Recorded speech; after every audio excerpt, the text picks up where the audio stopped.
Yes, please.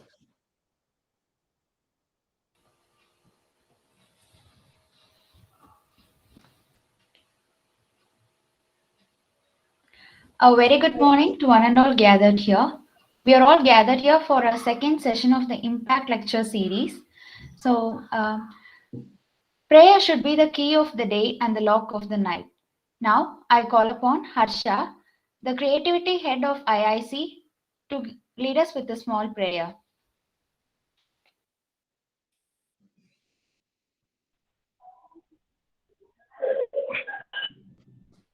Heaven, take that from take some banana as I live before, as I hold my head and bed, take the sick, make it yours and fill me with your love.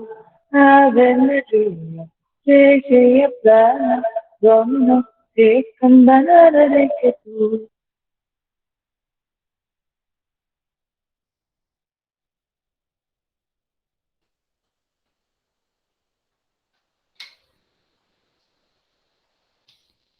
Thank you, Harsha. There is no greater word than a word welcome. Now, I call upon Divya Shakti, the Secretary of IIC, to address the gathering.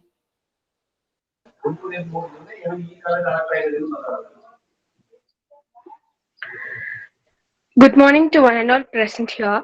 Institute Innovation Council organizes Impact Lecture Series Session 2. I welcome each and everyone for the session and I welcome the resource person Mr. Kunwa Vijay Parma, founder of Skillet, to explain about the startup journey, stages and its challenges. Thank you, sir. Thank you very much. Thank you, Divya.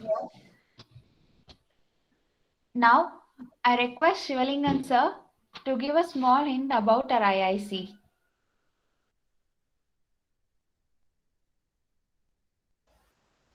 Yes, Moshimurtini, thank you for the opportunity.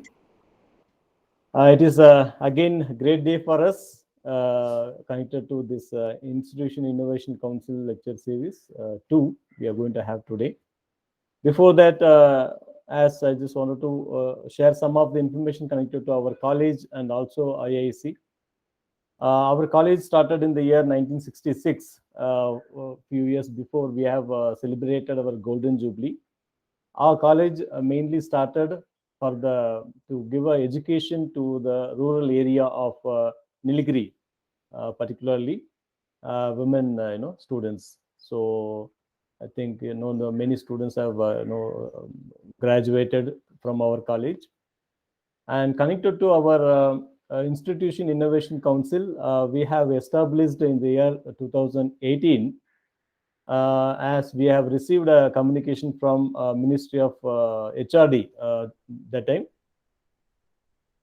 and so Ministry of HRD, and 2018 we have started with an activities which was instructed, which was received from the Ministry of HRD, and also we have conducted some of the self-driven activities in the college connected to seminars and workshops, and also the exhibitions connected to ideas and innovations, all those things.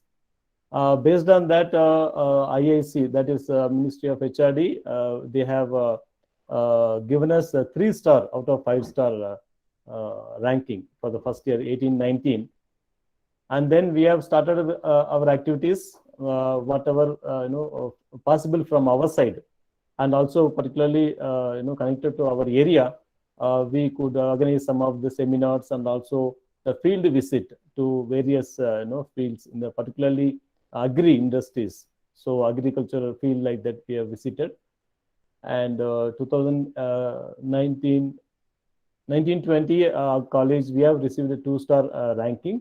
Now we are in the third year. We have completed the activities which was informed by the Ministry of, now it is the Ministry of Education. We have completed our third year. Now we are moving on to the 4th year. During this time, particularly as our Minister of Education, MIC, they asked us to conduct Impact Lecture Series. we were very happy today to have the resource person like you, sir. And particularly that I wanted to tell you that our team, our college, the team, everything is planned and executed by our students, because we think in that level where the students are ready to accept, ready to do anything. Only the thing is they need some kind of a support. So our college management, particularly our college is belongs to the Sisters of TOBS. They have also many institutions in our in our state and other places also. They are particularly about they give a freedom. Whatever we may be doing, they just give a full freedom. With that, our students, I think you witnessed that, because everything from the beginning, contacting the resource persons and planning for a posters and each and everything. Today also the meeting is happening only because of our students. That is the team they are working connected to our IIC. So this is a little information about our college and IIC. So I think I will not take much time, because we are all waiting to listen you, sir. Yes, thank you, Moshe Martani. Now over to you, please. Thank you. Thank you so much. Thank you. I'm so honored to be invited to such an amazing institution, which is run by the students themselves, and that's what the shift, which is very muchly required in all the institution, and even in, you can see the change in the nation itself, where more and more youth and youngsters who will be taking care of the entire ecosystem of the nation, also your state, your city, your homes and your villages. I think youth are more dynamic, they have more better ideas. So definitely it's a great start, and you become an exemplary for all other institutions also. With that, I'm always very glad when particularly talking in any of the South Indian institution. The one thing which I very like is you start with a prayer, which is now missing in majority of our psyche. Means we don't even think of praying before food. We don't pray or thank to God for getting up in the morning or whatever. So I think that's very, very crucial, very core, and I'm very happy that you still having that tradition, which is very valuable. So always be thankful of the movement you are into, and because that's not what you have done, it's because so many people and this nature is working for you. That's very credible. So thanks again for involving me in that prayer. And yes, sir, yeah. 1 minute. I think they have something to do it before you may start. Moshe Sure. Martani, please. Yeah.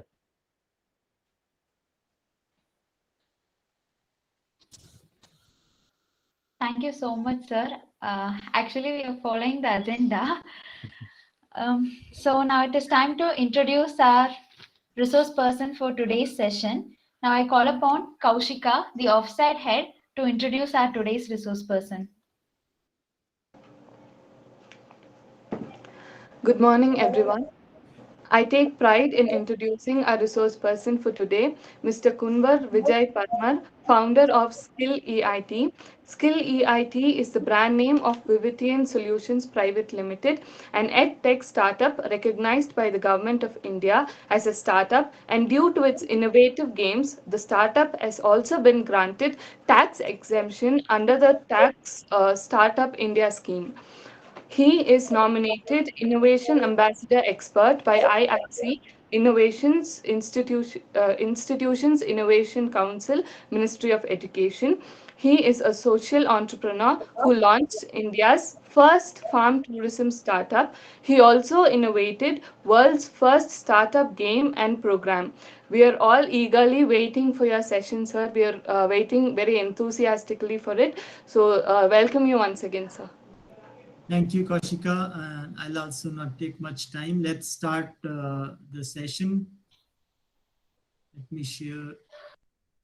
So today we'll be covering mainly the basics of entrepreneurship and the startup journey. What exactly the journey is, what are the stages, Is the presentation visible to you guys? Yes, sir. Yes, sir. Yes, Okay. sir. Okay. If there is any issue with my voice or PPT, just let me know. So let me start. Once again, thank you for inviting. So for every young budding entrepreneur, which you are, and a lot of you might be having your ideas, which you might be, thinking of working on, but as soon as you have an idea or as soon you have a thought to do something of your own, which is called entrepreneurship, to act upon your dreams, to execute them, same time you have so many blackouts, so many gray areas, so many questions. How I will do this? Is it a good thing to do? What is the value proposition if I leave other opportunity, let's say a job versus an entrepreneurial venture or startup? uh, my own journey, when I started almost 10 years back, I had same situation, coming from a rural background, coming from a family which is agrarian, farmer family. Most of you are from the same background, and most of the India is still in the farming practice, 60% more of them. And since we have not thought, done anything, learn in our grooming about business or startup or innovation, or commercialization of any idea, it's very tough for us in comparison to students or anyone who is born in a business family. So I thought that why not to share this journey, my learning, to all such people who have no base or early grooming or learning of such. That's where we thought with my co-founder to design and develop world's first startup game. So we have developed a physical game earlier. Before COVID, it was a physical game, and we conducted a lot of sessions with MHRD for higher education institutions, college, and training to professors. And within COVID, then we developed the online game also. I'll be showing some glimpse of that. So the objective of this gamification is, how do you understand the entire journey? Where do you start? What is stage one? And what are the milestone in between? And where do you land up? And what's the ongoing journey? So now I'll give an activity, quick activity to everyone. In the chat, just write down how many stages do you think could be possibly in a entrepreneurial journey or a startup journey. Let's say you say it could be 5 stage, 7 stage, 10 stage. Stages could be marketing, research, product development, sales, whatever. So these are the stages. So just write quickly, how many stages do you think there are? I'm giving 2 minutes to everyone. Just write 5 stage, 6 stage, 7 stage, whatever you think, 10 stage. Quickly write it. I'll put a clock for 1 minute, 2 minutes. Everyone requested to write how many stages are there in a startup or any business.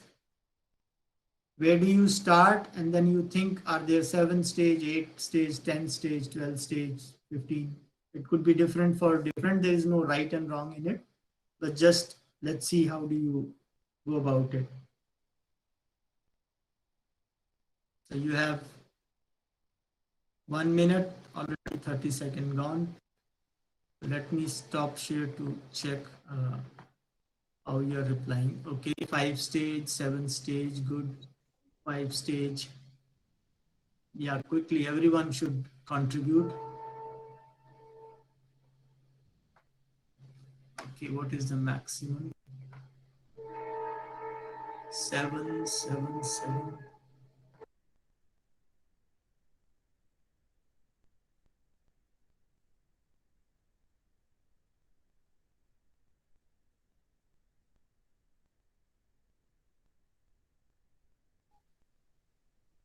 Okay, thank you.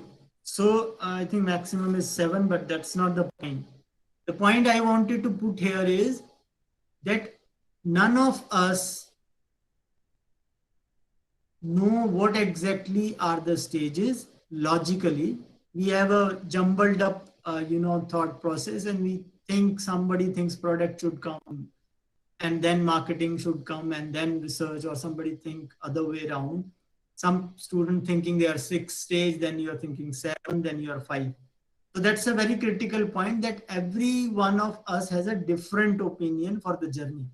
The first point is, how do you standardize your journey? Because every process runs to a standardized teaching thing. You can't have open-ended learning process. So that's where we created a 13-stage journey.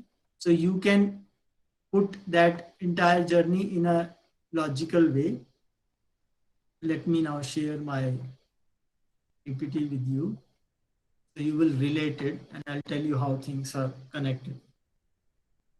So ours is a 13-stage journey. What are the stages, how they are connecting to each other, why a particular stage is at a particular, point, why not something coming before and after that. Let me take you straight away to 13-stage journey. Yeah. So I hope you can see the 13-stage journey. Yes, sir. Yes, Okay, sir. perfect. So this is developed by us, and this is vetted by every level of the learning process, from Ministry of Education to schools to entrepreneurs to founders. And we have conducted thousands of such gaming programs, entrepreneurship programs. Till now, nobody has objected this 13-stage journey. Always they have some addition to it, but let's understand. Now the 13th stage start from startup idea, or you can say any idea. So first thing is, you should have an idea. You can't just directly jump on product or sales or research or marketing. First thing is, you should have an idea. Is that idea good? Is that idea bad? Is it a great idea, valuable or not valuable? That's a different story. That is a process we need to define. But you get an idea. An idea could be also talked in terms of, you saw an opportunity. Again, there is a myth that we always think we all have to have some unique idea in terms that nobody has ever, which doesn't happen. 99% of the time, you see the ventures around you. It could be social ventures, it could be commercial ventures like business or social startups. Almost everyone is doing something which is already done, because now we are in a knowledge age. Earlier, you might not even know what's happening outside Kunnur or your district or Tamil Nadu or Andhra, wherever you are living.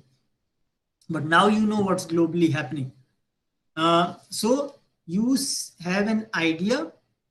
Per se, the idea has no strength until you have a capable team to execute that idea. Otherwise, it's just a dreaming. As APJ Kalam said that, dream should be something which don't let you sleep. Otherwise you are just dreaming and sleeping. Nothing is happening on the ground. So opportunity or solving a problem, you take a problem, you solve it innovatively, that will be called your idea. Or you can have an random any idea, you do some observation somewhere and you say, I can do this.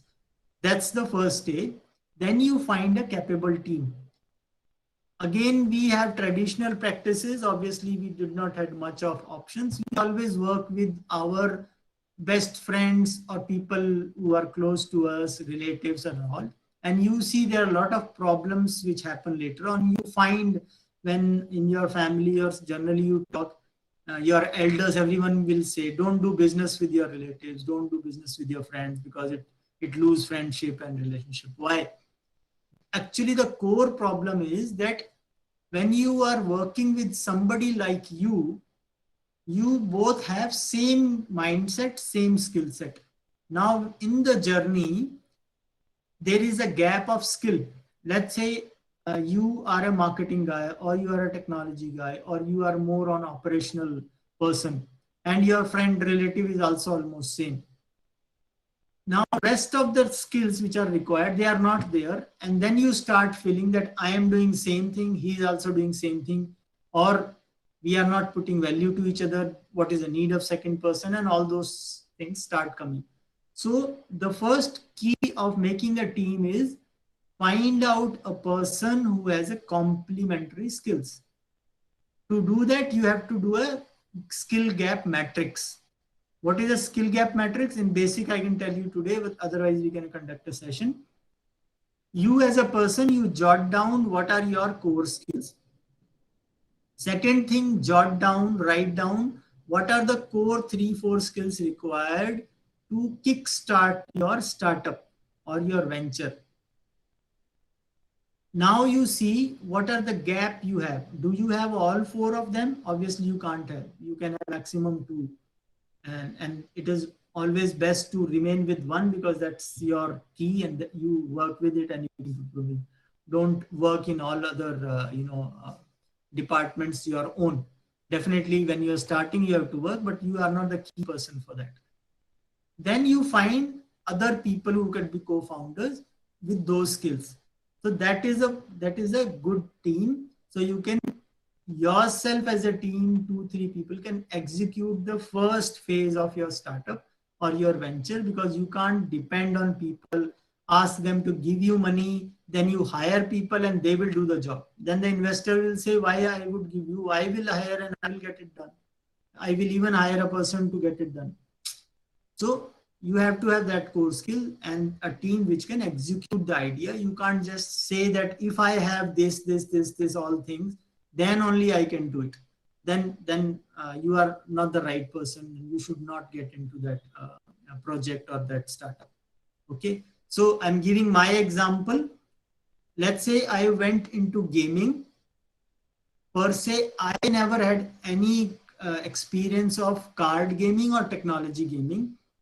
But I could make cards because I have learning. I knew the entire stages. I knew how could a card game can be made, and I know the operational part, the designing part. I can go and get production and everything. And then I found a partner who is a designer. She knew designing. She could do rest of the things. So we were a very good team, and we were able to make it. Otherwise, let's say if I now coming on the technology part, we both are not technologists. Now this is a barrier for us, but this is a second phase of ours. So now we have a team, which is a hired team, which developed this, and the concept is ours. But if I was an edtech startup from day one, it was my job and my skill to have coding and develop it. I should not have people earlier, hired and make coding. So you see all of the startup founders, they have that core skill. It's a technical, it's a financial, if it is an operational or marketing driven startup. So that is very core of you. So how do you link that? Whatever your passion is, whatever you have learned or whatever your skill, think something around that. Don't think something which you think is amazing, but then later you find I can't do it. Yeah, definitely there are a lot of amazing ideas, opportunity, but if you cannot execute them, you don't know about them. It's very hard until you go and learn what is required. Then you come to proof of concept and bootstrapping. What is proof of concept? You have a concept, you have an idea. What is the proof for you, your team, that it is going to work? Now there are parameters to it. I'll tell you in the later session. But it is that your initial idea, you should validate it. Is it really worth? Is there a demand in the market? Can we execute it? Is it really today's idea, or is it too futuristic, or we are coming too late and there are a lot of already competition in the market? Should we do it? So that is basic proof of your concept that it will work, both sustainability, which is monetization part, and execution part. Bootstrapping is that you should have some initial funds. It could be you together as a team, you deploy your savings and all, or you ask from your friend and family. So that is called bootstrapping. Initially means taken from how do you strap your boot? Like initially you have to tie your boot. Nobody is coming and tying your shoes, you know. So it's like if you're buying shoes, you have to tie yourself. You can't ask someone else to tie. So bootstrapping is kickstarting your venture with your own resources, funds. Then obviously this is the part where you have to innovate. Now you have worked on an idea, you have a team, you have done proof of concept. Now what is unique about your idea? Now unique and innovation is again understood in a very small canvas where you always think that it has to be very new. It could be something very complicated and only few people can do who are like, let's say, very highly educated or genius. But no, the scope and canvas of innovation has changed. Every part of your business, startup, venture can be innovative. The way you process your system, the way you connect to customer, your strategy, business modeling, your product, service, every part is be innovative, unique, and it's an iteration journey. It's not that you take 6 months, 1 year, you find some innovation and you are done. No. Now you go with a lean strategy, which is very fast-paced strategy. You have an idea, you make a team within months, and you do proof of concept, and you innovate, and you launch a minimum viable product. What is minimum viable product? You can say in layman language, it's more like a prototype, where you make something of the first trial product which a customer, potential customer, can feel, look, and see what exactly you are saying. You can't just keep telling people this is an idea, if you pay me I will deliver. You know, they want to see what is the product, what is service, how it's going to work, what is the delivery, what are the pricing, what is my experience, and all those. Is it solving my problem? So you make a minimum viable product. So this is the first milestone of your journey, from idea to stage 5, minimum viable product. And you have to align everything in the logical manner, one after second. If you shuffle it around, you will surely have a problem. And that's why most of the entrepreneurs, young entrepreneurs, they fail. The one reason is definitely most of come from non-business background. Another thing is they don't know where they are going. Example, let's say from Kunnur, you have to come to Delhi. If nobody tells you, it's very, vague. You don't know, you can't decide budget, you can't decide when you have to go, you don't know how much days it will take, what are the options to travel. But if you know, it's, let's say, 1,000 plus kilometer, 2,000 kilometer, you have option by train, fast train, slow train, sleeper, AC. It can take you almost 2 days to reach. These are the budget. You can even take a flight. You can take a road. You can go traveling by bike. Now you know that, okay, this is the canvas. Now I need to see what is my side of resources. Do I need to put more money into flight? Is it necessary to go urgently? Then yes. And if I have that money, rather wasting 2 days, I'll go in 1 day, I'll do my meeting or travel and come back. If that's the immediate ask of the business. Otherwise, you can say I have enough time, why I should rush? I will enjoy a train journey, or I'll go on bike, take a friend, keep traveling. So that's the logic of this journey. And when you know the journey, you go very, very planned way, and you know what could be the pitfalls. Now that's the thing coming. So no journey is smooth. Now what can happen in taking again an example of journey? Your parents, your friends, you yourself will take care of things. You should take care of your money. People could, take it away. So what are the protections you are taking, security you are doing? Then are you carrying something, food? It depends what travel mode you are taking. If you are going on bike, you will take extra oil, some tools where if the bike has an issue, extra puncture tire or whatever, all those things. So you are well prepared on a journey which you know what the journey is, where you are heading. And that is the biggest gap. Nobody knows it. Nobody is telling you. Everybody is asking, just do a venture, do a startup. Obviously, you are going to fail. And it is for everything.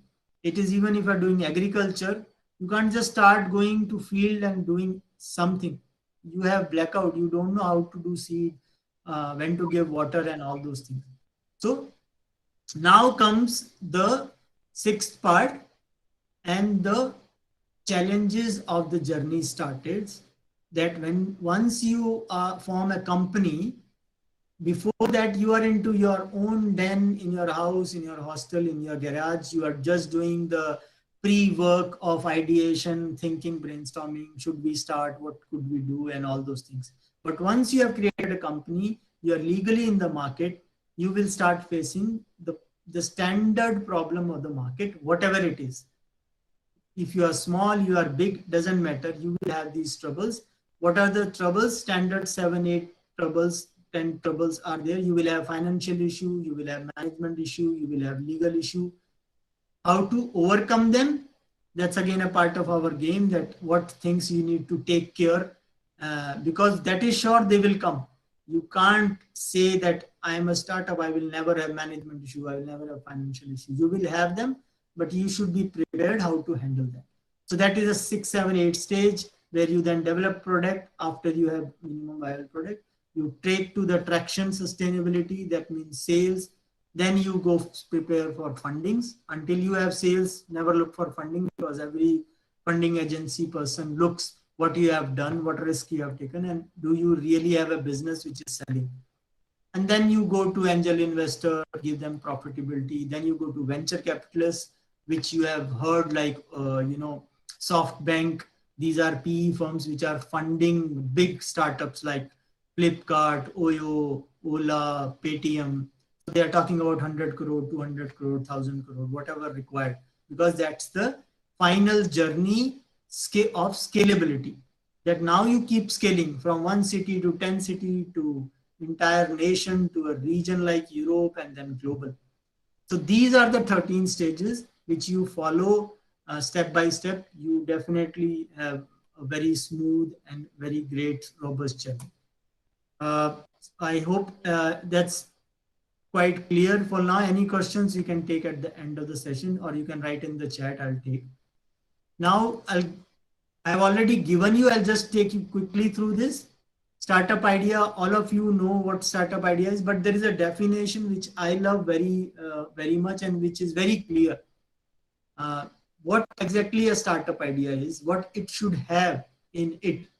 So there are 2-3 parameters. One is that it is a temporary organization. Why we are calling a temporary organization? Because within 1 to 3 years, this organization, which we call startup, able to find a very good business, sustainable business model.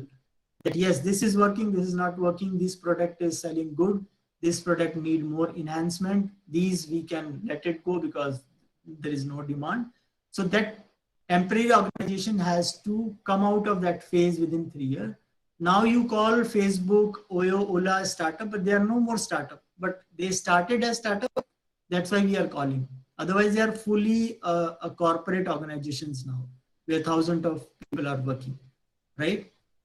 Second thing is scalability. That whatever you are getting into, your problem, what you are solving, or the solution you are bringing, it should have a scale, and scale comes from its demand at bigger level. So people should have that level of demand.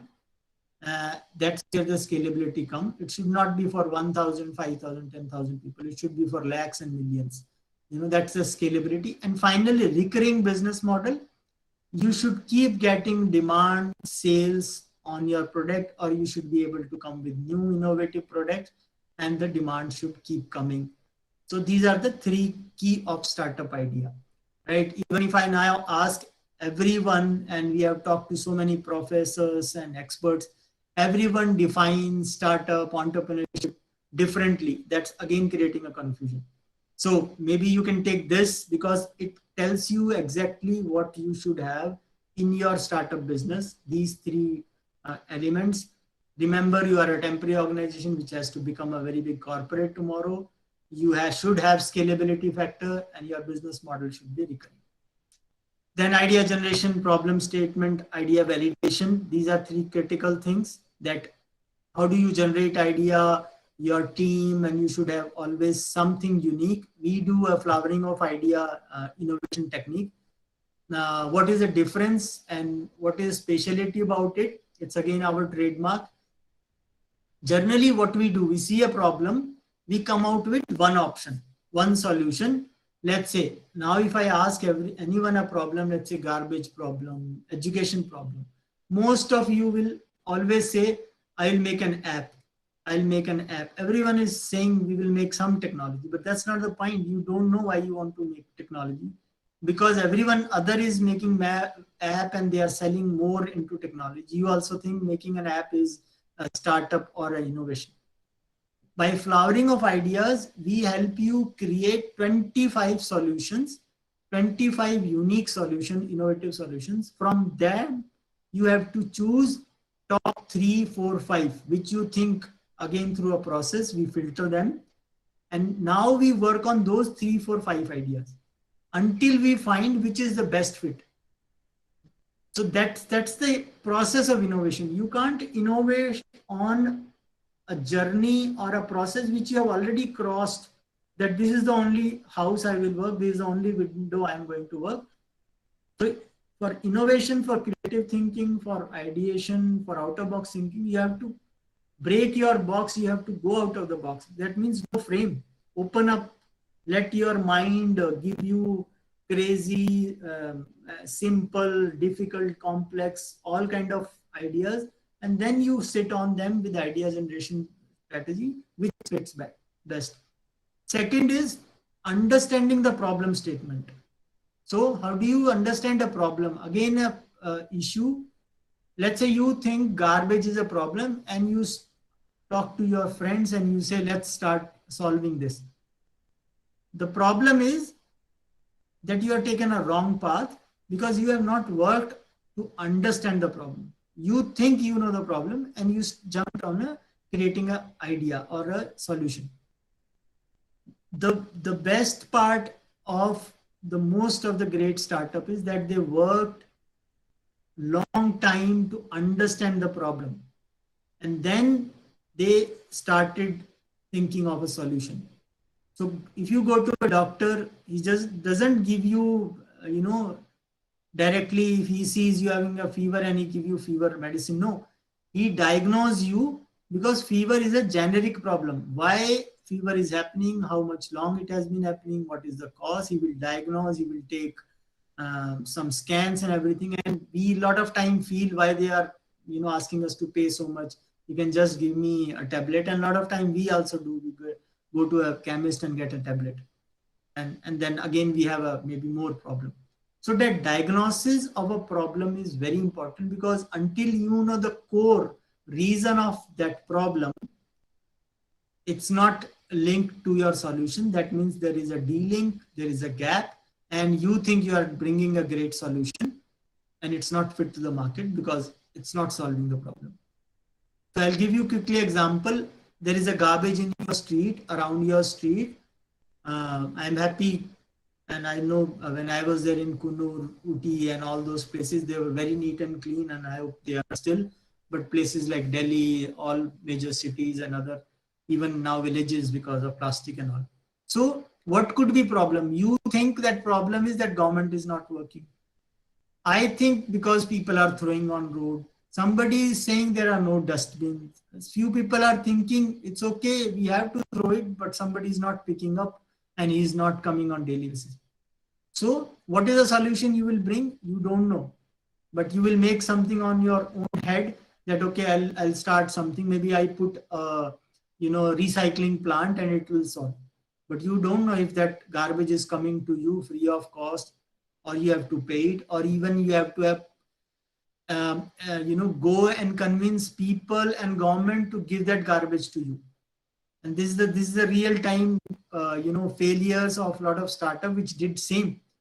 They thought this is a great idea, this is a great problem, and they start doing the recycling thing, and then they are helpless because nobody is giving them the garbage. So understand the problem. How do you understand? Dissect it and then make a problem statement. What you are solving, that this is the problem.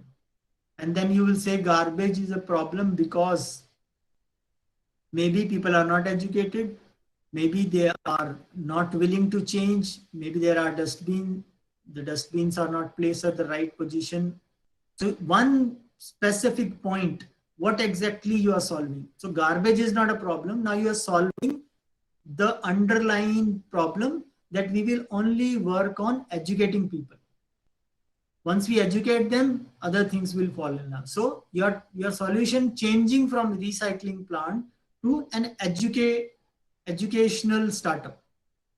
I hope you got my point. So like that, and then you validate that idea. How do you validate that? Is it going to work in, again, we have 4 parameters to it. We conduct a session on that. 4 parameters. How do you validate? Is it going to work? Is people going to pay you? What about the resources? What about the innovation? Is it innovative or not? And all those things that has to be seen. For the rest, I won't take much time. The initial part was very crucial on problem solving, diagnosing, understanding, validating idea and proof of concept. Co-founder, I have already explained core skills, skill gap and everything. So take care of that. Proof of concept, these are 3 validation parameters. You should check, is it feasible? Is it viable? Desirable. Desirability is the demand. Are people looking for? Coming back to garbage, nobody is going to pay you for cleaning the garbage. I am not going to pay you if you are coming. I'll say, why should I pay you? I am already paying my tax and it's job of a government or most of my society people or whosoever is. So I'm not going to pay a startup, right? So you have to see, are really people looking for that? And viability is again, viability in terms of monetization. Are you solving a problem which can give you, money from the market? It could be money as a social startup. People are looking forward to fund those problems, or you are raising funds and you are gaining sales in the market. And feasibility of it. Is it really executable? If you see today, there are problems like garbage, like education, and there are hundreds of startups, organizations, NGOs which are working. They're not able to solve it. Very rare who make a great impact, because rest of them, they are not pinpointing the problem. They're just thinking we should change the education system. What they should change, they're not talking, they're not knowing about it. And then you have all this problem. It's either not feasible, they close it down and all those things.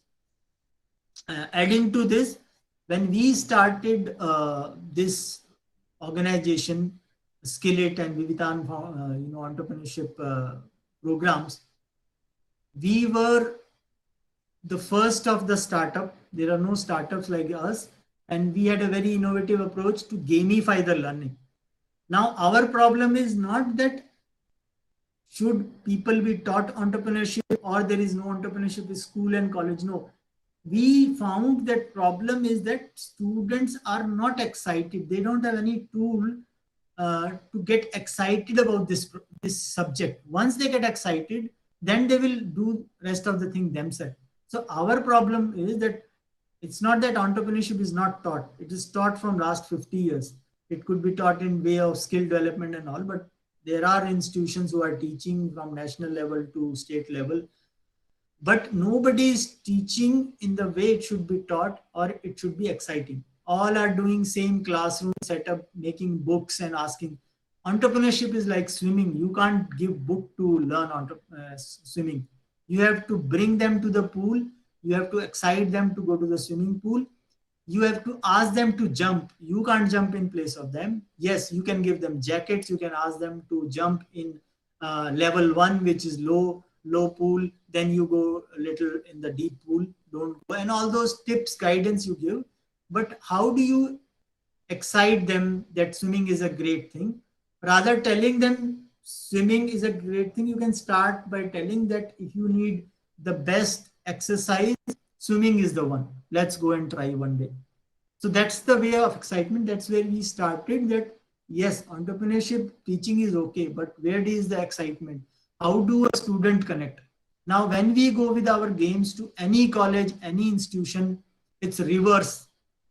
Versus any other teacher, faculty, or a guest lecturer who come to college, the college team, the students, lecturer, principal, dean, they have to keep asking, requesting student, come join. And people are not coming, there are 20, 30, 40. But when we go, there are other batches of students who are asking, sir, why have you not included us? We also want to play game. That's the catch. They just want to play game. They're not interested in entrepreneurship startup for now. Once they play the game, then they ask question, oh, this is amazing. Now I am interested. So approach the problem solution in that way, not directly and not in a traditional way. You have to be a trader, put some things and take a margin and sell it, because that doesn't bring scalability. Bootstrapping, I've already told you. Innovation, again, I've told you, open your canvas, your understanding of innovation. The first core thing takeaway for you is, mark my word, innovation has to be simple. Make simple innovation. That's the best to sell. That is the best for market. That is the best for a customer, because it's a customer who has to use it. Another thing which everyone says, if you can manage to sell or understand your solution to a child, you have an amazing product. But if you have a product which a child cannot understand, that means it's complicated. You go to second level, it could be a youth or adult. If they can't understand, obviously it's of no use. So don't create a problem with your innovation. Don't complex it. Bring very simple innovation. I'll give you an example. In Rajasthan, in Gujarat, in so many other parts of country, we have a big issue of water. Water, either there is no water around miles of their area, or the water ground level has gone down. Now, the ladies of the house, mostly young children, which are females mostly, who have to go miles or 2 kilometers to fetch water, and they don't have a proper, anything to, get more water back. They have same pitchers or some baltis and all, and they can bring 10, 15, 20 liters, and they have to go twice, thrice in a day, and like that. So, organization took this problem. So they worked on, not that there is no water, that there is one person who is called Waterman of India. He solved the same problem in a different way. And there is an organization which solved the same problem in a different way. Now, what is that? The Waterman of India, Rajendra Singh, he created 3,000 or recreated, revived 3,000 water ponds which were around villages, which were gone bad, or they have been clogged because of industrialization and so many other things. And he brought back the water level, the water in the vicinity. That is one way to solve. But it is a very long run, and very, very, operational and people driven solution, which he was able to do, and it took him years, 2-3 decades to do that, and he was able to do. But that remains into a region. Now he can't go every place and create those pools. So I'm now talking you to scalability. There is another organization working on same problem. What they created water rollers. What is a water roller? You see any drum, which is a drum of paint or chemical, you put it horizontally on the on any floor. Now it is horizontally, and you put 2 bars with it and a simple tire with which you can roll it easily. Now this 50 liter, 100 liter of drum, which they have just inverted and put a balancer and a wheel, which even a child can easily push or pull. And now, rather taking 2 pitchers, baltis, and so many things, and that person who is bringing the everyday daily water fetching process, where they are having health issues, backbone issues, and all, everything is solved. But the main thing they said, that a person, we can't bring the water to your house, but we can make the process very, very easy. And you can bring 4 times, 5 times water within one go, and anybody can go, even an old age guy. Now you just have to roll it, which is very easy, and you go roll, enjoy rolling, and you fill it 5 times, 10 times of the water. You take the size, whatever you want of the drum, and you roll it back. So you have to, this is an innovation. This is a simple, amazing innovation. Now this can be scalable. This same idea, just even if you can give designs to people and globally they can implement, they can make it their home, they can buy it, or some shops they can start selling. But whereas another idea which was amazing, again solution, creating, regenerating the pools, is also great, but that got stopped after 3000, which government has also tried, that we should revive our water bodies, but it doesn't happen. So you have to think in that way. That is an innovation, that is creating creativity, that is out of box thinking. Minimum viable product, make a simple product with the core features. If you are making something about mobile, your core feature of mobile aid, you should be able to take call, you should be able to make call, you should be able to have message, send message, read them. This is the basic core. So if anytime you make a mobile, which could be your innovation mobile, these core features should be there. That's your MVP. How you make them, it could be different. It could be slimmest, it could be easiest way to handle, or it's AI based. You don't even have to touch your keypad. You just use Alexa with it and all those things. But your minimum viable product should have the core features. So if you take that product to market, people will say, yes, it's working like a mobile. We consider it as a mobile and we are ready to buy or pay you this. Definitely, they won't pay you the same amount as Apple is charging or Android phone of 10, 15, 20,000, 30,000 until you come with the entire. But they will say, yes, definitely we will pay for this. I can pay you maybe 4,000, 2,000. So you check you sense the market demand, real input from. But otherwise, what we do in traditionally, we assume if you make a mobile today, 100 of mobiles are every day selling, my mobile will also sell, but that's not what market is all about. Market is very dynamic. So don't assume. Assumption is mother of all problems. You have to go to market and in real time check. Even if you have assumption, go and check them. That how many people will buy, what kind of people will buy. That if it is too much a smartphone, obviously old people won't buy. Or people who don't know technology, only youngsters will buy. So you get to know the realities of that. And that's why you make minimum viable product. Another thing is that don't take time more than 3 months of whatever idea you have, the most complicated idea. Launch that with a minimum viable product within 3 months to market, because the more time you will take, you are using more resources. You are wasting your time, you are risking, because you are going with more risk, more employed, deployed resources, and definitely you will have failures. It could be a complete failure, it could be a partial failure, it could be a learning where you know that maybe AI is not required in your mobile, or people are still looking something to touch, but you know how to make mobile, you come back and you implement the touch part of it. So that is small failure, rest is success, and you keep on iterating it. So you need time to iteration. Now there is no time to wait for 1 year, 2 year, thinking, competing with, let's say we'll make something better than Apple. No, that's not the way new entrepreneurs work. So 3 months, go to market, check your details, check your assumptions, come back, and then repeat that iteration process, which we call build, measure, and learn loop.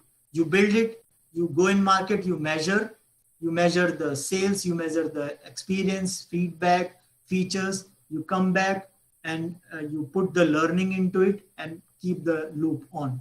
Keep iterating, keep changing, and innovation keep happening. Okay, then company incorporation. Once you have this, then you decide what kind of company you will create, and you go into the company formation, types of company. I'm not going in that detail. Then you make a product development. But the critical part is why you make a company at 6th stage. Because now you have to have your IPR. You have to register your trademarks. You have to be owner of that product, that innovation, that patent, everything that you can't do without having a company. Although you can do individually, but that's not advisable, because a startup has to be everything with a company. It's not individual. Investors invest in a company, they don't invest in individual people. And so it's always good to start with a company, whatever form type you choose, that's your take. You can take an LLP, partnership and all. But most of the time when funding comes, they only come in private limited company. You can convert it that time, there is no issue these days. Then you start on beta version of product development. After minimum viable product, once you have few iteration, now you know, yes, things are working, demand wise, features wise. Now let's make a good product which is having more features, beta version, and keep on those alpha, beta and all, keep using and then learning through the user-centric design. That when you started, you were innovative, solution driven, and from your perspective, what you want to bring to market. But now you have to work on market side, that means customer side. What has customer said? They don't like this color, they don't like this feature, they like this feature, they want to pay this, they don't want to pay subscription, they want to pay one time. All those things has to be part of the product development from the perspective of the customer and market, not from your passion and your dream which you want to fulfill in terms of emotions. No, I want to give pink color and I want to make it very, very nice. It doesn't matter. What market is looking, go for it. And then keep on build, measure, learn loop and keep happening with the innovation. Then comes the sales part. That is the another milestone after your MVP, that now you have to be sales driven. You should have sales, you should have traction. That means you should have customers who are paying you. And you can start with early adopters. Most of the time now startup which are more on technology, fintech, they go with freemium, where they ask user to get on board free and they use it for a while. Either they get addicted or they understand the value of it or they need it. Now they can't let it be go.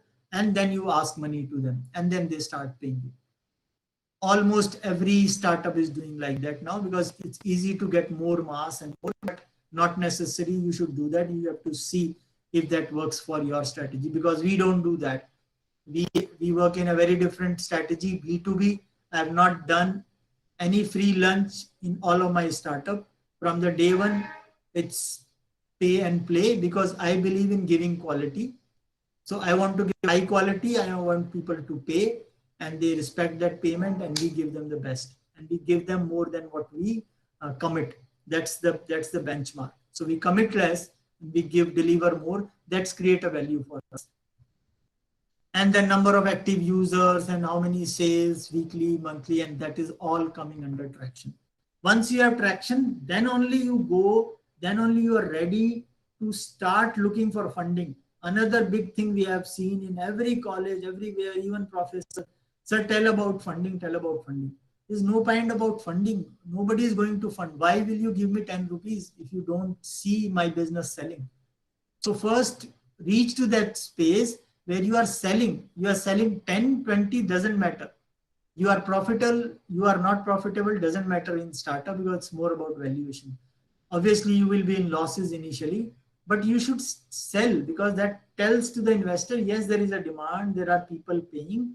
Rest of the things can be taken care if you give funding to me, then we can be more process driven, more profitable and all those things. So after only 8th stage, you should start pitching. You should start prepare pitch deck, reach to investor. Also, it's good for an startup because that time you only know what is the real value of your. I'll tell you a story of Paytm where Paytm initially sold their stake, majority stake only for 8 lakh rupees. Now it's a $16 billion valuation company, $16 billion, which took, big houses like 100 of years, 50 years to reach to even $1 billion.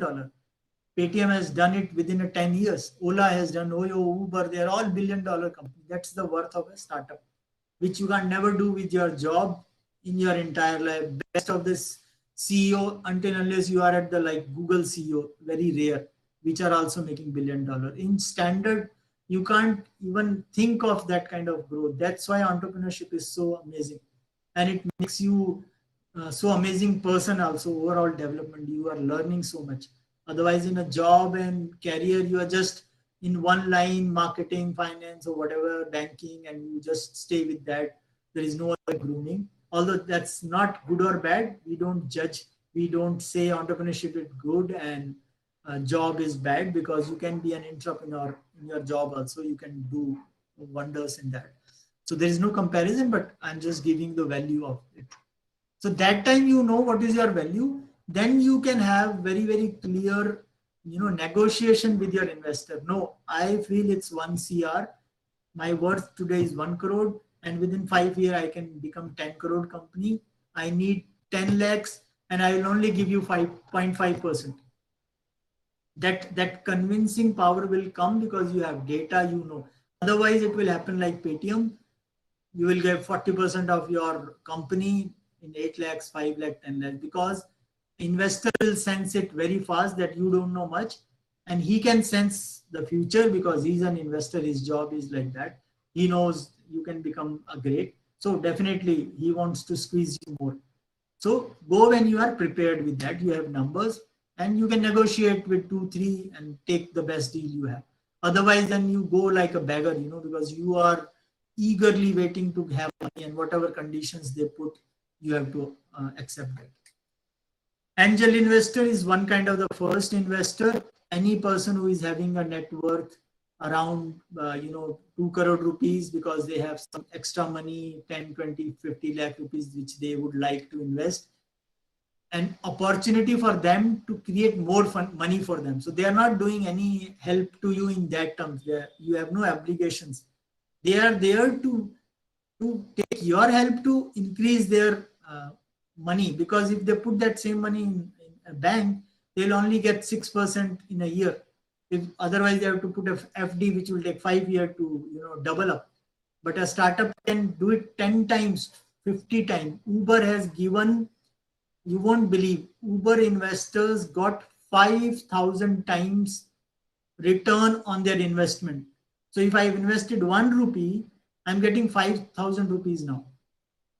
So see if somebody has invested 1 lakh rupees, 10 lakh, $1 lakh in Uber that time.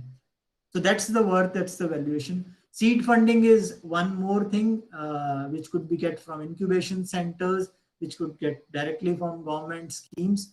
And incubation center could be around you or in your college, you can find them. And it works on valuation. What is your valuation as a organization? Valuation of your patents, valuation of your sales, how much sale you have done, what is the strength of your team, what kind of market growth you are having, all inclusively become a valuation for your company. And that all these angel investors look for, right? Then you go profitability. Once you have angel investor, your next milestone is show some profit. And profitability also means decreasing your losses. So till now you only understand profitability is plus. I invested 1 rupee and I'm getting 2 rupees. 1.5 is my expenses, salary and everything. I'm making 50 paisa. That's my profitability. No. Profitability has reversed. You were earlier having 1,000 rupees of loss per quarter. Now you have reduced it to 700 rupees. Within 3 years, you will have breakthrough, which is 1 rupee for 1 rupee. And then you start making profit. Because the less losses you make, your valuation is going how? That's going high. That is profitability for the investor. So you have to think on profitability in a very different way. Venture capital. These are big organizations. As I told you, SoftBank, there are so many organizations in India, around globally, Sequoia, Bloom, SAF, Tiger Global. You can find them online. You can send them your pitch, your investment proposition, and their experts contact you, do your screening, filtration, series of meetings, and then decide. But they always look for startups, organizations which are already big, who are already playing in $100 million. Again, the losses could be same, $50 million, 16 million, or 10 million, whatever. But they are looking for valuation and the growth they can do. How scalable, like Paytm. They know Paytm is something which every Indian will use, and it could be also applicable to all other countries. It's just they have to launch there, and they are launching it. Same for Ola, Uber. Uber is in 80 countries. No taxi business can go in 80 countries. But with an app, with that technology, it's so simple. If you think it's a simple innovation, how to integrate all taxis by a simple innovative technology through an app and a mapping system which can offer a booking service to any customer anytime. Otherwise, you call a taxi wala, negotiate, and all those things. So they have reduced the complexities. They have made it simple, and that simplicity is the scalable part of it. And they are in 80 countries. Same Ola is doing, which is now in many cities, and they have launched in UK. They have launched in so many other. Oyo, which is integrating hotel, they have launched globally. Again, one of the youngest startups founder, Ritesh Agarwal, hardly 27 years now. He started like when he was 20, just dropped the college. So it's an amazing journey, and they are all funded by now venture capitalists and all those things. Finally, the scalability part. Keep scaling. So you can also do a reverse brainstorming. Whenever you have an idea, think, can your idea, your solution applicable globally? If I create this one solution, let's say if I'm creating a medicine for particular disease. Now I should know, is this disease global, or is it's local, or it is regional? If it is regional, your scalability is regional. If it's local, it's only local. If it's too local, better don't get your time invested in that local scalability, because you will create a medicine, patent everything, but still you can't sell more than 1,000, 2,000 or 1 lakh, like that. So that scalability factor should be from day one, and then you reverse connect it, because scalability brings demand brings more sales, traction, and everything. So it's very crucial. And iteration, again, it's an ongoing process. So you don't worry about innovation from the day one, not necessary, but it should be simple. Think in a reverse way. Create something simple to understand, use, apply, sell. Don't create complex solutions. Complex solutions are only created for complex problem. Obviously, if you have to go to space, talking about SpaceX, a startup by Elon Musk. Now, he can't simplify that, but he simplified the business part of it. Let me quickly take that part. I think I have another 10-20 minutes. If I am going over the time, please let me know. So what Elon Musk did, the problem with the going space is no more technology, because NASA, ISRO, a lot of Russians, American, everyone is doing, and they were doing it for 100 years now. They know the technology. The problem is the project need $1 billion, and it's very risky. Even after putting $1 billion, one mistake and the entire thing crashed down, which happened recently with Indian ISRO, one of the project, So he is solving that problem, the risk associated with space travel. And what he did, there is a simplicity. He found that there are so many such rockets, launchers, satellite kind of which take satellites to space, or people to space, to orbit. They are failed, or they misbehaved, they could not work out, and they are with those organizations. Mostly they are in Russia and other places. He went there, and they were just lying down, because there was no use of it until selling is like a scrap metal. He bought those rockets, and Russians were laughing that this American guy is crazy. Why is buying this? And he's saying that he will go and use them for space. You can't use them. There's no way. But there was a way. He brought them back. He, you can say like when you have a, downtown with a car or anything, you just fix the car, some part, you just don't change the car, you don't change the cycle, you fix the chain or something. He applied same simple thing. He brought them back, he put a team of scientists, and they changed what was not working.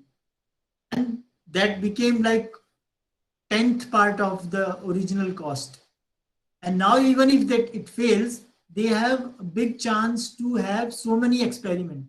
And even if they fail 10 times, there is no, that cost is nowhere even close to the cost which other failures are having, which is $1 billion. So that is the innovation they brought. So you have to open your mind and think innovation is simple. It is not complicated. Anybody can do. A lot of Indians have been doing it. This example of Waterman and the solution of drum for waters, these are simple innovations. So look for that. So that's the scalability part. You can do horizontal scaling. You can do vertical scaling. Vertical, you can go up, down in the stream, in the market, in your product. And you can do horizontal also. You can grow horizontally, again, in market, customer, in product. There is no dearth of it. And you can keep scaling. Whenever you feel that one product is getting lower demand, obviously that's where your innovation keep working. You bring with new service, new range of products. And that happens with all of big companies which are big today. They are not just with one product. See Tata, Birla, Ambani, all. They are into different projects now. That's why Ambani is shifting from infra project, which is petroleum, mostly infra and factories, to technology. Because he understood that you can't scale. You can't keep creating, and the demand for those things are decreasing. Demand for oil and these kind of refining and all those. That's why he has gone back 10 years, more than 10 years back. He understood it, and that's why he created the world's biggest fiber network under sea. So that is the strength most of you won't be knowing. We just think that Ambani is great because they have so much money and because of their power plant or that gasoline plant which is in Mumbai. That's not their strength anymore. Yes, they made a lot of money. That was a strength initially, but now they're the biggest fiber optics leaser of the world. Entire world use the fiber optics of Reliance, especially of Mukesh Ambani, and he is now leveraging same thing on technology because data is the core. Anybody who handles data is the king of the market today. That's why technology is talked so much about, because they have data, they have data, they have data. Data of customer, data of analysis, how they are behaving. And that is what research is. That's how you know how that person will buy and do his purchasing within 1 day, 10 days, 15 days, 5 years down the line, how that community will work. That is all data churning. So they are into data business. Facebook is in data business. Google is in data business. They are not in ad business. They are not in, Facebook is not in networking business. They are data driven companies. They have billions of people's data, and very good example. That's how they use that data in American president election for Trump. What is the reality? That's a different story, right or wrong. That is their power. That's why people reach to Facebook and Google, because they know us better than ourselves. They know what I'm doing every day because they are scanning, they are tracking us. And that's the power of data. And that's where the scalability come on. So I think that's overall for the startup journey, the stages. I will stop sharing now. Any questions are there? I can take questions from all of you. Anything which you like to know or you have not understood, and then I'll take the rest of the 15 minutes for, if I have another 15 minutes, sir. Yes, sir, we have, sir. Okay.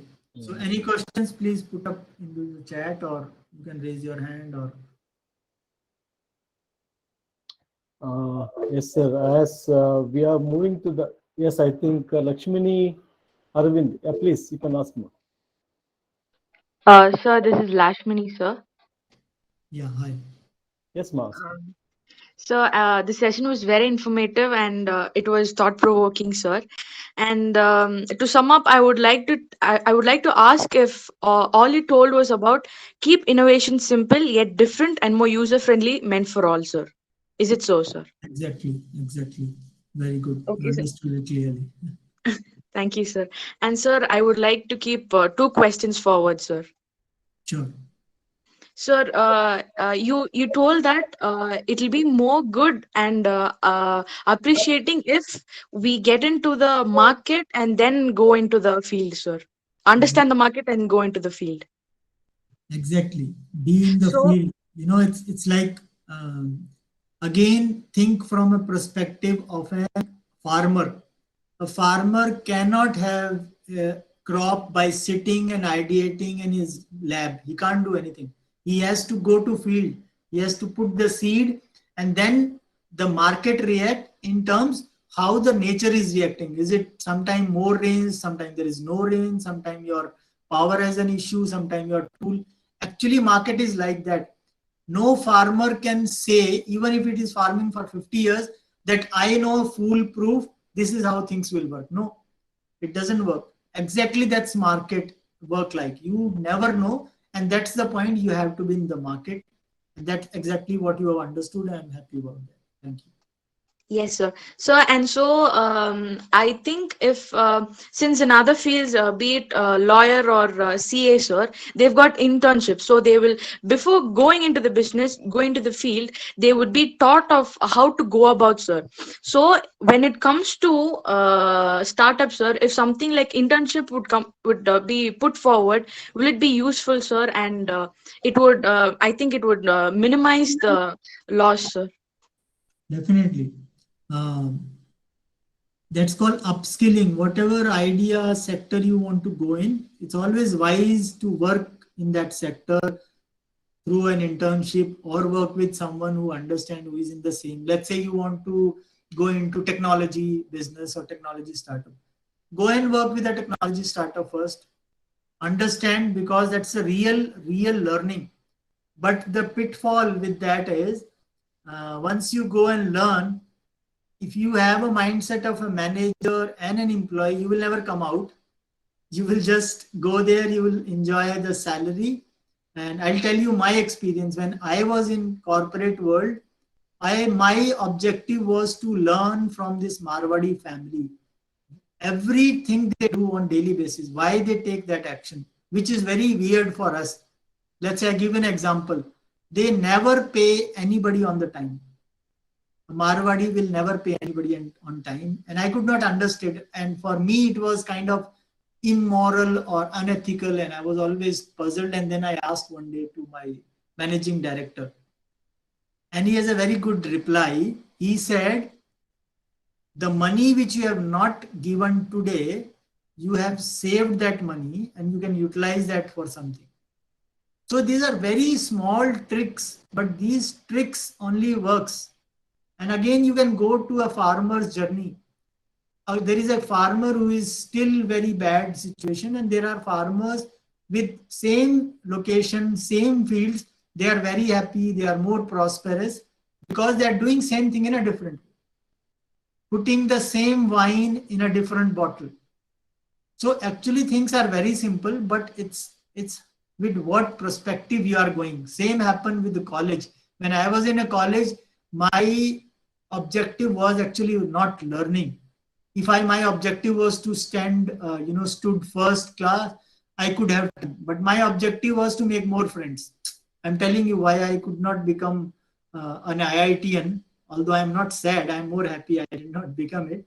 But I'm telling, because your mindset, you have to see what he is looking for. And I have seen there were other students who were, sitting behind me, taking my notes, even in the exams which I'm helping. They were number one, not because they took all my notes, but they took best of my notes. They prepared themselves also, and they made a best of out of it. So your objective should be clear. Do you want to make money?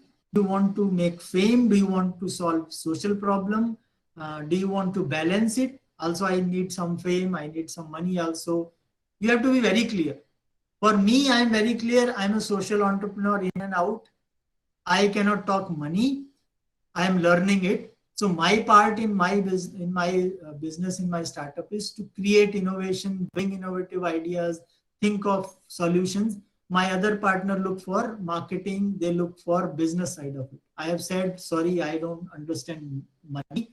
Even if I try, I am not good at it. So you should accept that. But when you are good at something, upskill, keep upskilling that and make best out of it. So yes, go for internship, go for some training, go for learning with people, but with a clear vision why you are going there. Don't go with a mixed vision. Maybe I'll try, maybe I'll do job also, or maybe I'll learn. It doesn't happen. Same in your college, the rest of the time, make a clear, clear target. You want to learn and also balance enjoying with your friend. If you're okay with 70-80%, fine. Don't stress yourself.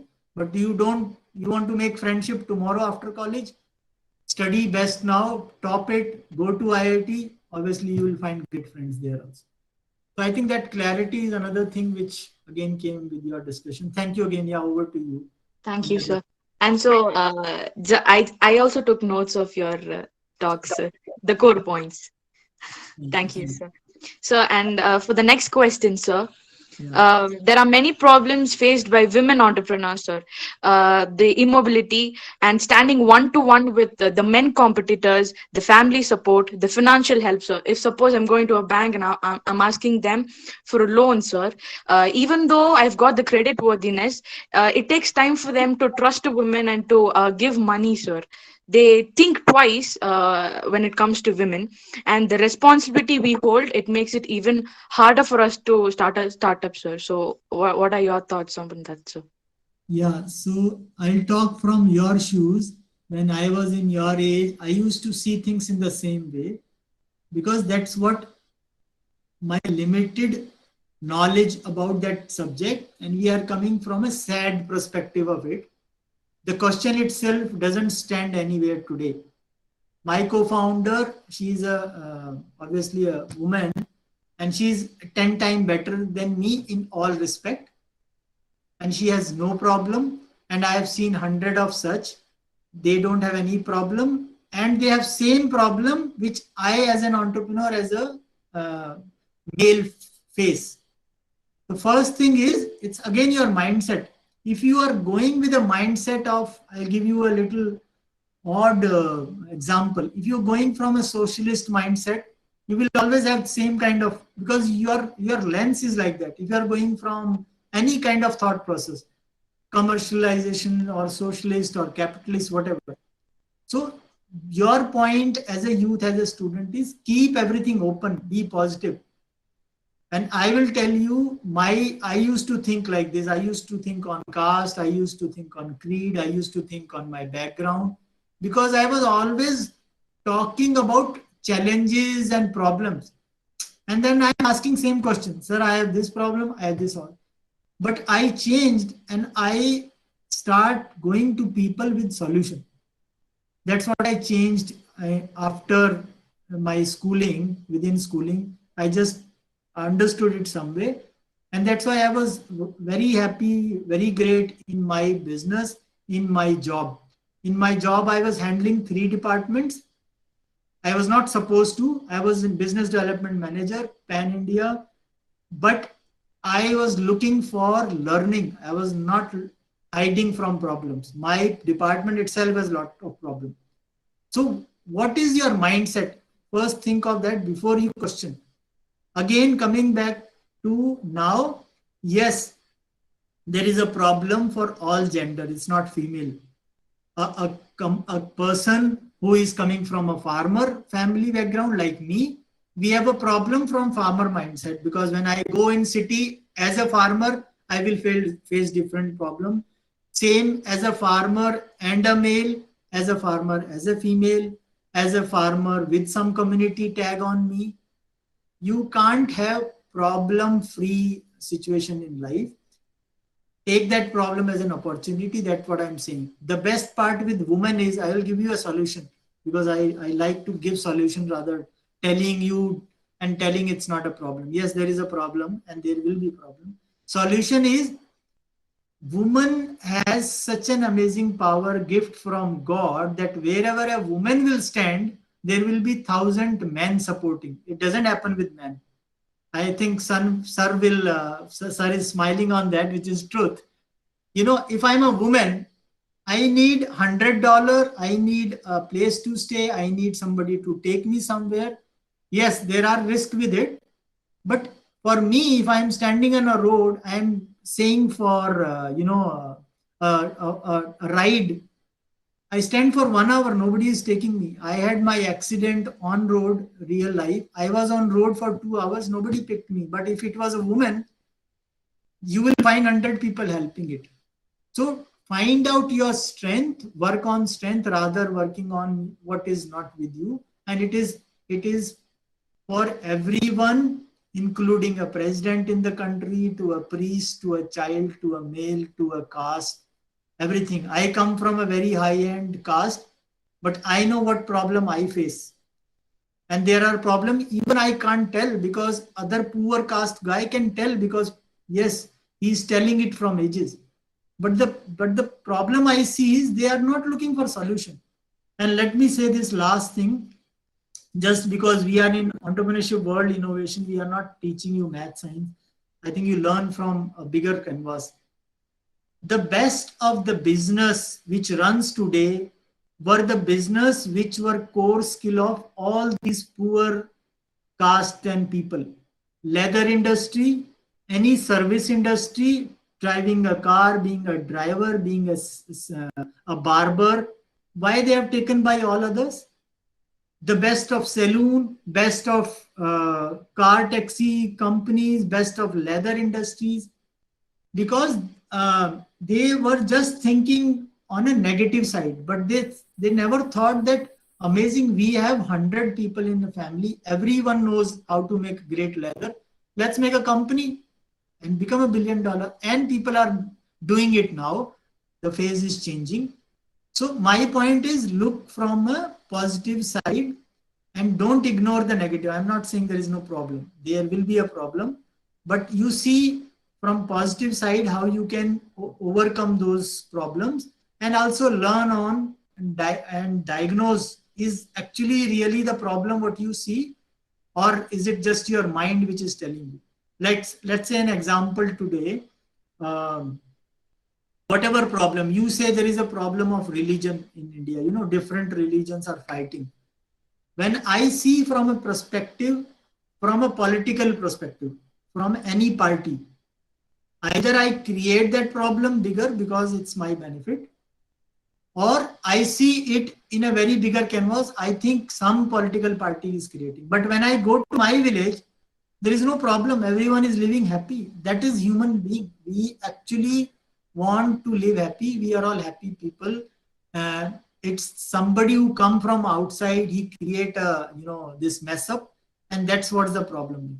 So whatever problem you see, actually reality is 10% of it. So first diagnose your problem, bring it down to reality, and then see how you can use it for your own good, and not selfish good, but for a common good. You talk and go to, means I go to every church. I love going to church. I feel so peaceful. I go to, even I have gone to all big shrines of Muslims. I have prayed there. I've done everything, because you have to keep your mind open. I'm not going much into that, but I hope you got my point. Be open, be positive. This world is for you. Nobody can stop you being a woman, not being a woman. And being a woman, I think you have 10 pluses, which you have never made a list. So take, and being a woman college, I think, sir, you should do this activity. Ask everyone to make a generic list. What are the best qualities of a female? And then everyone can have their own quality and use it, and connect to, make a network of women entrepreneurs. I'll give you some, and they are amazing. They don't care about any men or women around them. They are entrepreneurs. They are no more women. So please take out of the gender also. Be free yourself. You are an entrepreneur. You are an Indian. You are a human being, rather than going down and putting your into small canvas. Thank you again, everyone. I got a little more passionate with you students. Any other last questions I can answer? Thank you.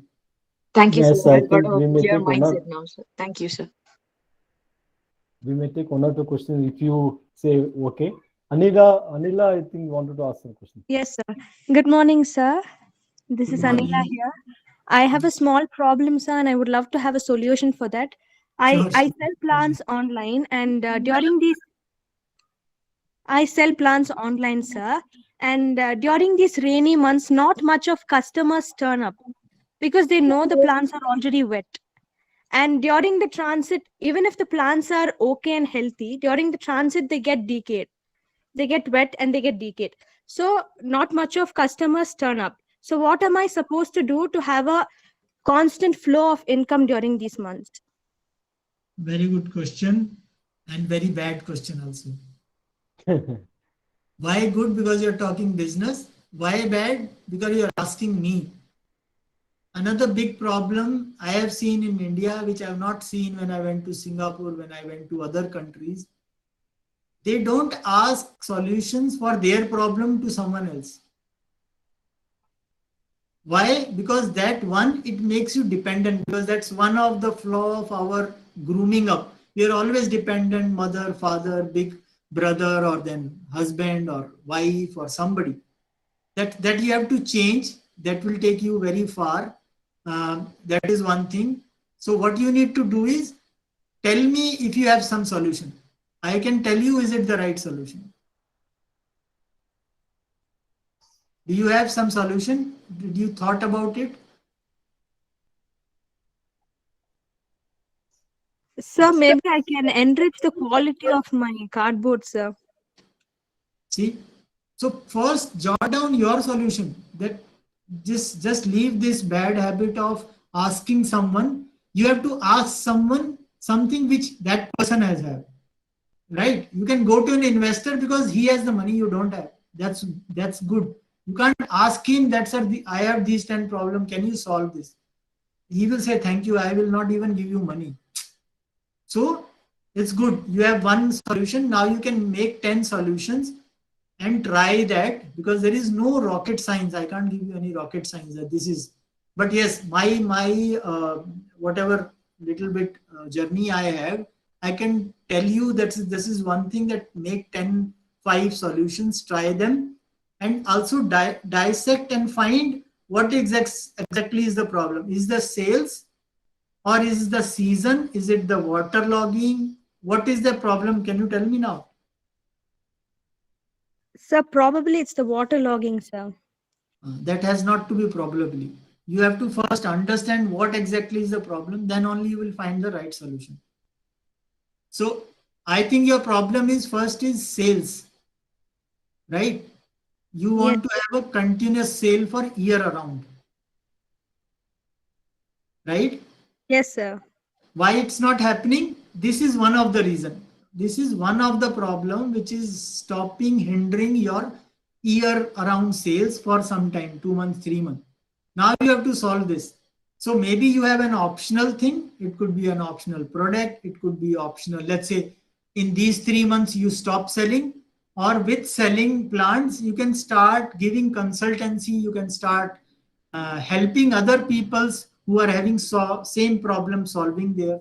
You have to go out of your small thought process. What is the problem? First define it, then see what is the cause of that problem. You can solve then that, and also go out of it. You can add on, because you want sales. Why plants? Can I start selling the pots? Maybe leave plants for 3 months. Can I sell such plants who doesn't decay in this? Try, find out, import it from somewhere, because this challenge is an opportunity. If you can solve this, that means for entire year you will have great sales. But if you keep thinking and asking somebody the solution, it will never come. Even if it come, it's a for temporary thing, and you will keep jumping around, and you will have some other problems. So I hope I made some sense out of my answer. Yes, sir. Thank you, sir. Thank you.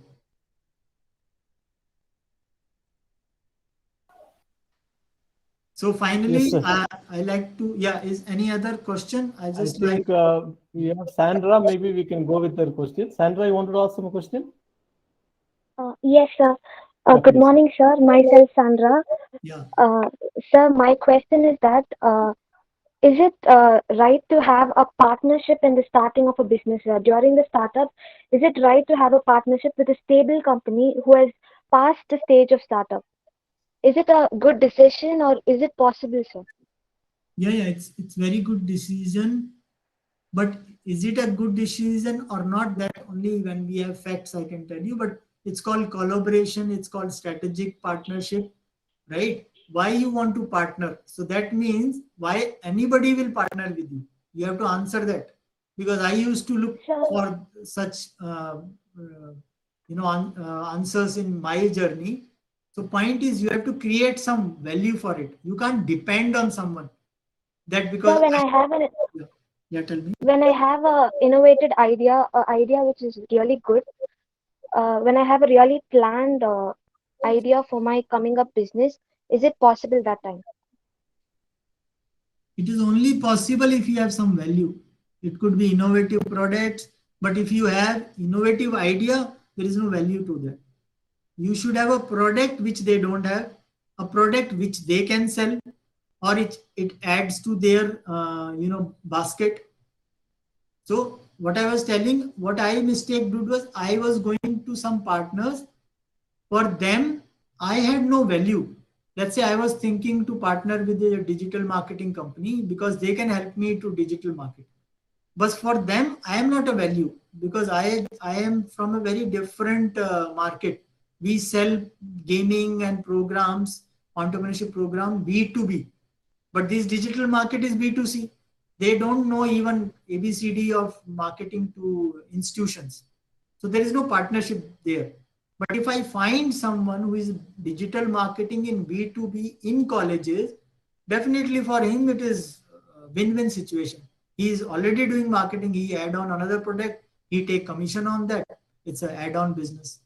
So think from business perspective. If you are adding 1 rupee to their system and they are adding anything to you, again money, or in terms they are giving you support, they are giving you resources, they are bringing you some other kind of value.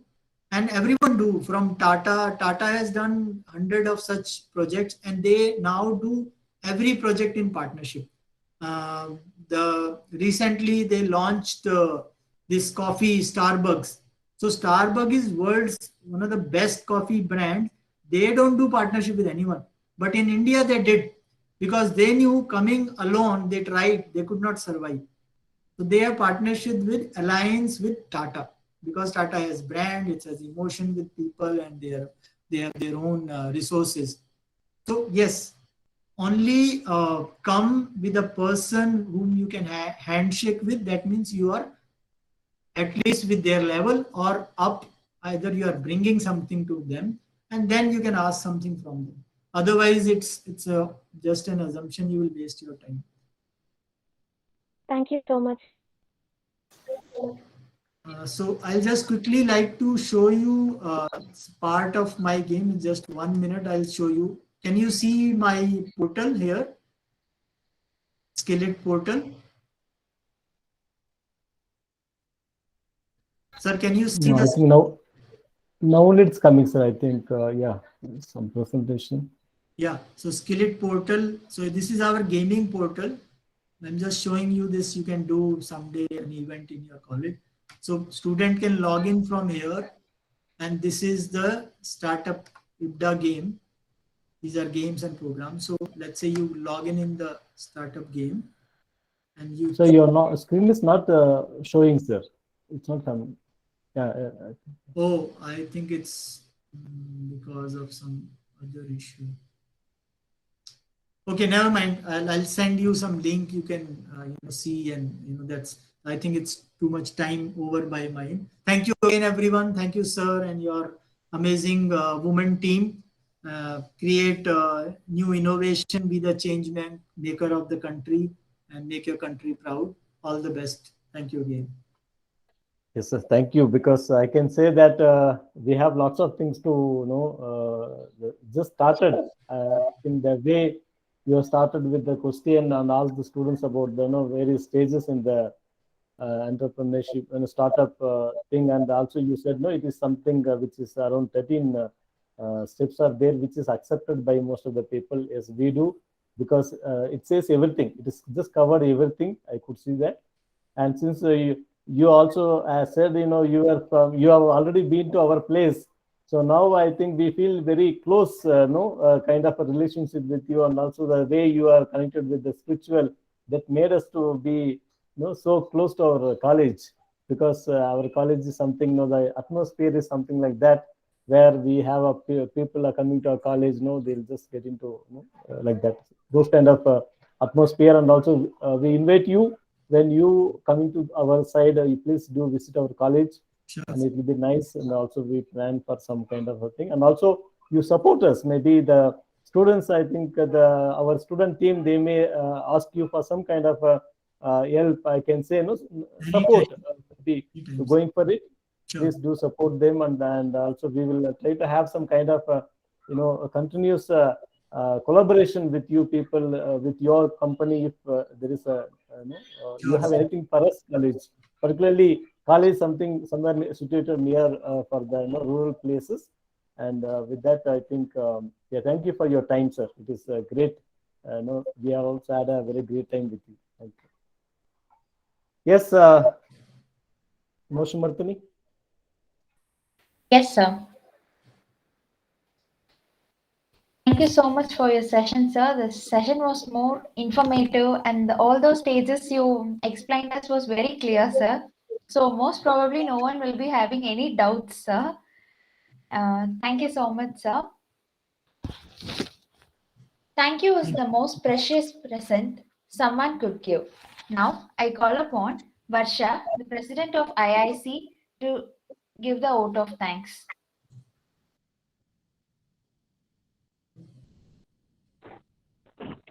A very pleasant good morning to all. Gratitude is the most exquisite form of courtesy. On this sublime occasion, I first extend my gratitude towards the Almighty for making the second session of Impact Lecture Series a success. I extend my sincere thanks to this resource person, Mr. Kunvar Vijay Parma, for such an informative session on startup. The startup journey and all the other informations will be very useful for the budding entrepreneurs. I thank all the staff coordinators and the office bearers of IIC for putting on a lots of efforts to make this lecture series happen. I thank all the students for their effective participation. Once again, a heartfelt thanks to all. So before we stop recording, I would like to ask some of the students can come in a video. Just we will just take a few photos, maybe for a record. I request those who are in the session, if you would come in the video, please come in a video. So we'll just take another.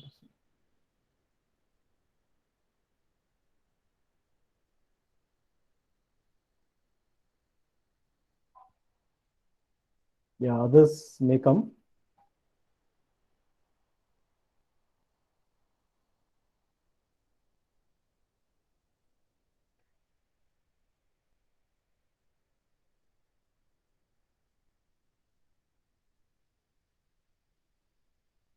Okay, so thank you, sir. We will meet again, maybe in another session. Thank you. Great, sir. Thank you, sir.